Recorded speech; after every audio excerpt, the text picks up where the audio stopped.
How's it going, everybody? This is Joker, and today I'm going to be reviewing the 2009 horror film The Collector. The Collector is a movie about this man named Arkin who is hired to fix doors and put bars on the windows on the house of his family who live out in the middle of nowhere. In this family, you've got the husband, Michael, the wife, Victoria, and their daughters, Hannah and Jill. When Michael pays Arkin, he finds out he has a daughter, so he gives him a bonus. After that, Arkin heads over to the restaurant where his wife works to visit her and their daughter. He gives his wife the money he made because it turns out she needs to pay off these loan sharks. However, it isn't enough and the deadline is midnight. Arkin then promises he'll find a way to get more money, so he calls a guy named Roy, and we find out Arkin is an ex-con, and Roy helped him out while he was in prison. Then it turns out they've been casing the house Arkin has been fixing up because the owner is a jewel broker, and they believe he has a valuable jewel in his safe. Arkin agrees to go back there that night since the family is supposed to be on vacation, so there shouldn't be anybody there. Arkin makes it to the house, but before he makes it inside, he's attacked by a dog, but he escapes with only his mask getting slightly torn. Once he's inside, he heads towards a mirror, which has a safe behind it. While he's trying to figure out the combination, he hears somebody enter the house, and it turns out that's the Collector. So, Arkin runs into the closest room before the Collector finds him, and then he tries to leave the house, but it turns out both the front and back door have been locked. So he tries to find another way to leave, but he then decides to stay and try to get the jewel he came there to get. He goes back to the safe, but when he tries to crack the safe, he hears somebody screaming.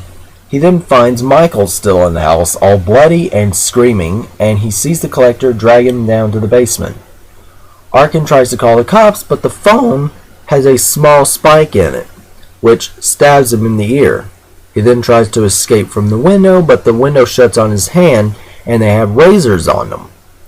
Once he gets loose from it, he finds out that nearly every room in the house has traps, and he has to take part in this game of cat and mouse. And eventually, Arkin finds them in the basement. Michael is tied up and bloodier than he was before, and Victoria is tied up in the bathroom with pinned tape covering her eyes shut. He asks Michael where their daughters were, and he tells them Jill is out with her boyfriend, but he had no idea where Hannah was. Arkin then tells Victoria to scream to get the Collector in the room so he could try and find her. He hears a noise. Then comes the part I hate the most. He goes into a room with acid covering the floors. He puts the books down to try and get across and finds a cat on the floor stuck to the acid, making a lot of noise. He grabs the cat so it will shut up and throws it to the window. However, the window is trapped, so it comes down and cuts it in half. I really hate that part. As an animal lover and former owner of 2 cats, it's kind of sad for me. Anyway, later on, Jill and her boyfriend come back home, and they start to make out in the kitchen. The Collector is watching them go at it and looks as if he's getting off on it. But then Jill sees him, and then her boyfriend is killed after he falls on bear traps. She tries to call 911, but she gets captured before she could say anything. Arkin finds her tied up by barbed wire, and he frees her. She then tries to grab some scissors, but the Collector set a trap to come down that flings her across the room, and she gets impaled by these spikes. Arkin finally manages to find a way to get out of the house, but when he looks back, he sees Hannah screaming from a window. So he heads back in before the Collector got to her, and Arkin beat the ever-loving shit out of him with a gun. Eventually, Arkin and the Collector started to fight, and he managed to rip his mask off. But the Collector managed to knock him out either way and then put his mask back on. Arkin then wakes up to the Collector cutting on his face and begs him to let Hannah go free. Then he starts insulting the Collector by calling him a faggot and all that, and that pisses him off, so he starts cutting Arkin even more, now on the chest, but thankfully a cop shows up because of to respond to the 911 call from Jill. But the Collector finds and kills the cop and then takes his shotgun and his dog and they go into the house.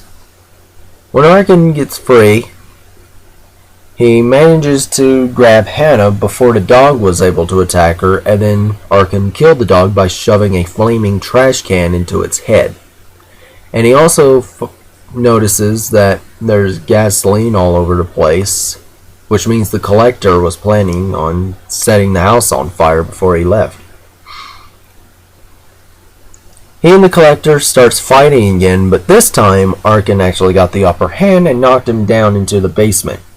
Collector sees Arkin and Hannah and shoots at them with the shotgun, but it turns out to be their reflection in a mirror, and then Arkin released a wire attached to the chandelier which had knives on the bottom of it. It landed on the Collector, and Arkin and Hannah managed to get out of the house. They are both then saved by the police and paramedics. Arkin is taken into an ambulance on a stretcher and tells them he saw the Collector's face. But while they were driving away, a van hits the ambulance, turning it upside down. The Collector kills all the paramedics and kidnaps Arkin.